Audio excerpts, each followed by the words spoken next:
शाम को 4 बजे से लेकर 7 बजे के बीच में शंकर और पार्वती के भ्रमण का समय रहता है। मेरे देवाधिदेव महादेव और माता पार्वती के भ्रमण का समय, भगवान शंकर पार्वती घूमने को निकले। इसलिए हमारा सनातन धर्म कहता है शाम के समय पर माताओं को झाड़ू नहीं लगाना चाहिए, शाम के समय पर माताओं को चूड़ी बिछिया नहीं बदलना चाहिए, शाम के समय पर माताओं को मांग में सिंदूरा नहीं भरना चाहिए, शाम के समय पर माताओं को बाल नहीं बांधना चाहिए, शाम के समय पर माताओं को चौखट पर नहीं बैठना चाहिए। उसका कारण क्या है?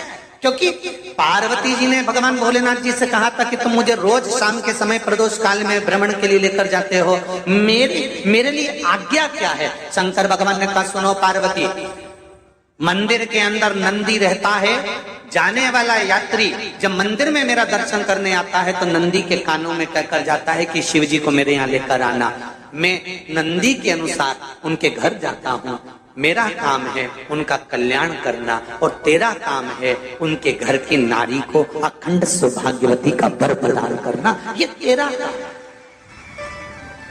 तब पार्वती माता ने कहा अखंड सौभाग्यवती होने का वर मैं तो दे दूंगी, पर उस समय पर माताएं चूड़ी बदल रही होगी, हाथ से चूड़ी निकाल रही होगी तो मैं वर कैसे दे सकती हूँ? मांग भर रही होगी तो मैं वर कैसे दे सकती हूँ? उस समय पर चूड़ी बिछिया बदला जा रहा होगा तो मैं वर कैसे दे सकती हूँ? उस समय पर झाड़ू लग रही होगी तो मैं लक्ष्मी को वहां कैसे भेज सकती हूँ? आप बताओ। तो शंकर भगवान ने कहा प्रदोष का समय एक ऐसा समय होता है, शाम का समय ऐसा होता है जिस समय पर केवल शंकर और पार्वती की आराधना का समय होता है।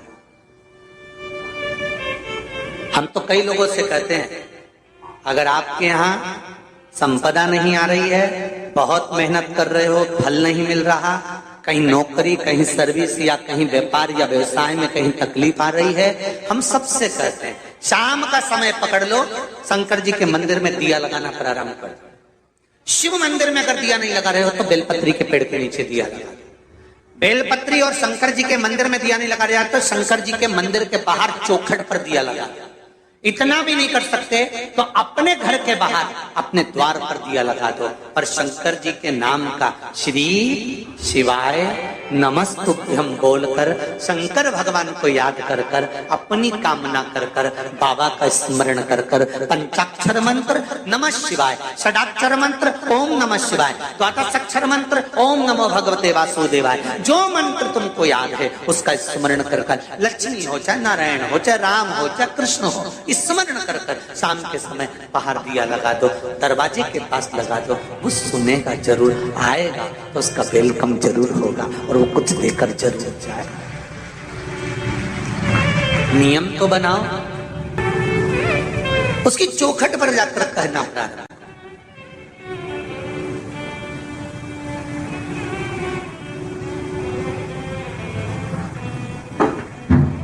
बृहस्पति महाराज ने कहा कि शाम का समय जो प्रदोष का समय होता है उस समय पर इंद्रदेव तुम शंकर जी की आराधना करो।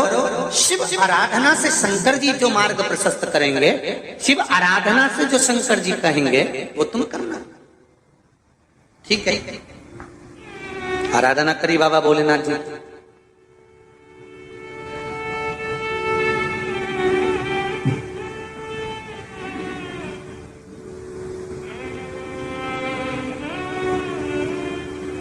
मालूम नहीं था इंद्रदेव को। बृहस्पति महाराज ने प्रदोष की महत्वता समझाई तो प्रदोष का समय जानकर शंकर जी पर 7 बेलपत्र प्रदोष के दिन इंद्र ने समर्पित कर दी बिना सोचे। कितनी बेलपत्र? 7। प्रदोष का व्रत करो चाहे ना करो, मंदिर में चढ़ी हुई बेलपत्र को उठा लो,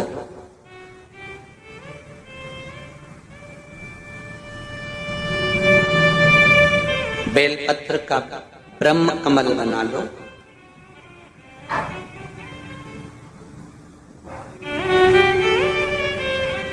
ब्रह्म कमल का मतलब होता है डंडी बीच में रहे, आसपास पत्तियां रहे। 7 पत्ती का ब्रह्म कमल बनाकर, जैसे ये पत्तियां हैं एक जैसी रखी हुई हैं तो इसको फैला लिया 7 पत्ती को, आपस में फैलाकर ब्रह्म कमल बना लें। प्रदोष का व्रत करें ना करें, जरूरी नहीं है कि वृक्ष से ही पत्ती लेकर आओगे तो ही शंकर जी को चढ़ाओगे। शिव जी पे से चढ़ी हुई उठाकर धोकर ब्रह्म कमल बनाकर बाबा से विनय कर कर, हे प्रभु आज मैं इस काम के लिए जा रहा हूं, बाबा मेरा यह कार्य है, बोलकर श्री शिवाय नमस्तुभ्यम बोलकर शिवलिंग पर समर्पित कर दो। दिन भर के प्रदोष व्रत का फल बाबा एक बेलपत्री समर्पित करने पर भी प्रदान कर देता है। शिव है। प्रदोष व्रत कर रहे हो उससे बढ़कर कोई प्रसन्नता नहीं, पर नहीं कर रहे तो प्रदोष के दिन या 12 महीने शिवरात्रि आती है। कर्पूर गौरम करुणावतारम, आप स्वयं कपूर की भांति हैं महाराज। कपूर जानते हो? अरे बोलो तो चमके। आरती में कब जलाया जाता है? जब आरती पूरी हो जाती है। कपूर क्यों जलाया जाता है? बोलते जाओ। कपूर जलाना क्यों जरूरी है? आरती में, यज्ञ में, अनुष्ठान में कपूर की क्या महत्व है? कौन है ये कपूर? कपूर शंकर भगवान को कहा कर्पूर गौरम करुणावतार। आप कपूर की तरह श्वेत है, पर कपूर की तरह आप हैं, क्योंकि कपूर है क्या? जब भगवान राम और कृष्ण ने यज्ञ किया, देवताओं ने आवृत्त यज्ञ किया। भगवान विष्णु जिस यज्ञ को करे, भगवान राम ने जो अश्वमेध यज्ञ किया, देवताओं ने जो यज्ञ किया, आनंदमय भगवान विष्णु जिस यज्ञ को करे, यह अश्वमेध यज्ञ केवल राम ने नहीं, इससे पहले नारायण कर चुके भगवान विष्णु लक्ष्मी के साथ। अश्वमेध यज्ञ का अश्व राम जी के समय पर तो लवकुश ने पकड़ा था, पर विष्णु भगवान के समय पर वो यज्ञ का घोड़ा सब दूर घूमता रहा। वो अश्व जो आया वापिस, तो भगवान विष्णु से उस अश्व ने निवेदन करा कि अब मुझे करना क्या, मैं सब दूर से आ चुका, क्या मैं पृथ्वी पर ऐसे ही भ्रमण करता रहूंगा, जगत में ऐसे ही घूमता रहूंगा? तब भगवान विष्णु ने भगवान शंकर से निवेदन करा कि इस अश्व का क्या करें। शंकर भगवान ने 33 कोटि देवताओं को विराजमान किया। शंकर अपने अंदर 33 कोटि देवताओं को बिठाकर, तब भगवान शंकर ने हाथ में गंगा का जल लेकर उस अश्व पर छोड़ा, तो उसको कपूर बना दिया। कपूर बनाकर उसको यज्ञ में समर्पित कर दिया। भगवान विष्णु से कहा, सुनो विष्णु, यज्ञ की पूर्ण आहुति पर ये कपूर के रूप में ये अश्वमेध यज्ञ के अश्व को दान दिया गया। अर्थात पृथ्वी पर मनुष्य यदि अपने घर में आरती पूजन में कपूर को प्रज्वलित करेगा तो उसको 1000 अश्वमेध यज्ञ का फल उसी समय पर प्राप्त हो जाएगा। इसलिए हर आरती के पूजन के बाद कपूर का टुकड़ा जलाया। कपूर की बड़ी महत्वता है हमारी।